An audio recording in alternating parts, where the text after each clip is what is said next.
ఓం శ్రీమాత్రే నమః. ముందుగా అందరికీ అట్ల తదియ శుభాకాంక్షలు. ఎవరైతే పెళ్లి కాని స్త్రీలు, అలాగే పెళ్ళైన ముత్తైదువులు ఈ రోజున అట్ల తదియ నోము నోచుకుంటారో వారికి కోరినటువంటి భర్త, అలాగే వాళ్ళ సౌభాగ్యం అనేది కలకాలం వర్ధిల్లుతుందని చెప్పి స్వయంగా గౌరీమాతే వరం ఇచ్చింది. త్రిలోక సంచారి అయినటువంటి ఆ తల్లే స్వయంగా నారద మహర్షి ప్రోద్బలంతో శివుని పతిగా పొందగోరి మొదటిసారిగా చేసిన విశిష్టమైన వ్రతమే ఈ అట్ల తద్ది. స్త్రీలు సౌభాగ్యం కోసం చేసుకునే వ్రతం. అయితే ఇది చంద్రారాధన వల్ల చంద్రకళల్లో కొలువయ్యున్న శక్తి వ్రతం చేసిన వారికి వస్తుందని, అలాగే ఆయన అనుగ్రహం చేత స్త్రీ సౌభాగ్యం పెరుగుతుందని, కుటుంబంలో సుఖశాంతులు వర్ధిల్లుతాయని కూడా శాస్త్రాలు చెప్తున్నాయి. అమ్మవారికి అట్లని నైవేద్యంగా పెట్టడంలో కూడా ఒక అంతర్ధారం దాగి ఉంది. నవగ్రహాల్లో కుజుడికి అట్లంటే ఎంతో ఇష్టం.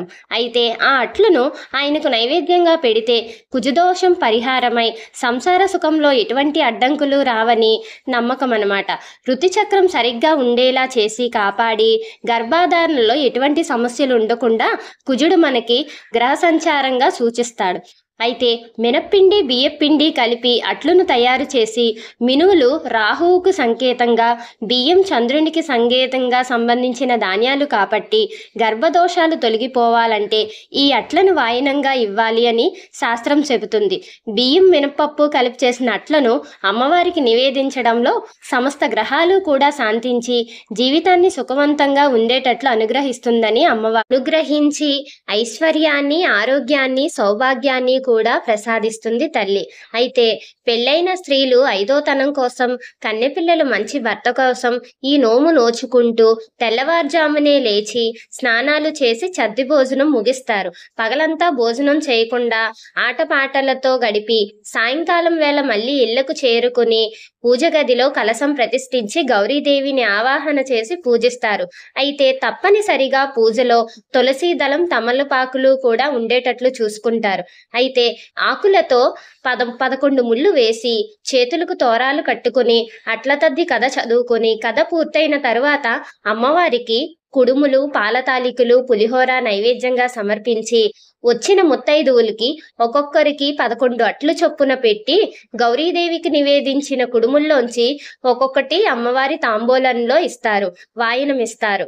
ఆ వాయనం ఇచ్చిన తరువాత చంద్రుణ్ణి దర్శించుకుని అప్పుడు ఉపవాసం విరమించి అట్లు ఆరగిస్తారనమాట. ఎవరైతే వాళ్ళ సౌభాగ్యం కోసం, దాంపత్య జీవితం కోసం ఈ అట్ల తద్ది నోముని నోచుకోలేకపోయారో వారు అర్ధనారీశ్వర స్తోత్రాన్ని నేను డిస్క్రిప్షన్లో ఇస్తున్నాను. ఆ స్తోత్రాన్ని పఠించినా లేదా విన్నా సరే అమ్మవారి అనుగ్రహం కలుగుతుంది. అలాగే నేను చెప్పేటటువంటి ఈ వ్రత కథ విని ఆ స్తోత్రాన్ని పఠించండి. స్తోత్రం నేను డిస్క్రిప్షన్లో ఇస్తాను. ఇప్పుడు మనం వ్రత కథలోకి వెళ్దాం. పూర్వం ఒక నలుగురు స్నేహితులురాళ్ళు ఉండేవారు. అయితే వారు ఒకరు రాజు కూతురు, ఒకరు మంత్రి కూతురు, ఒకరేమో పురోహితులు కూతురు, ఒకరు సేనాపతి కూతురు. నలుగురు కలిసిమెలిసి ఆడుతూ ఎంతో స్నేహంగా ఉండేవారు. అయితే ఆ రోజున అట్ల తద్ది వచ్చింది.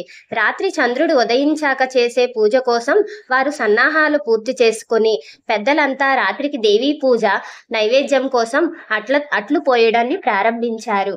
ఇంతలో రాజుగారి కుమార్తె ఆకలితో కళ్ళు తిరిగి పడిపోయింది. రాజకుమారుడు తన చెల్లెలి అవస్థ చూసి ఒక మాయా ఇంద్రజాలం చేశాడనమాట. ఒక అద్దంలో తెల్లని వస్తువు చూపించి అదిగో చంద్రోదయం అయిందని ఆ అమ్మాయిని నమ్మించి కొంచెం పండ్లు తిని సేద తీరి పూజ చేసుకో తల్లి అని చెప్పాడు. అప్పుడు ఆ రాజకుమార్తె అన్నగారి మాట నిజమని నమ్మి ఆహారం సేవించి పూజ చేసుకుంది.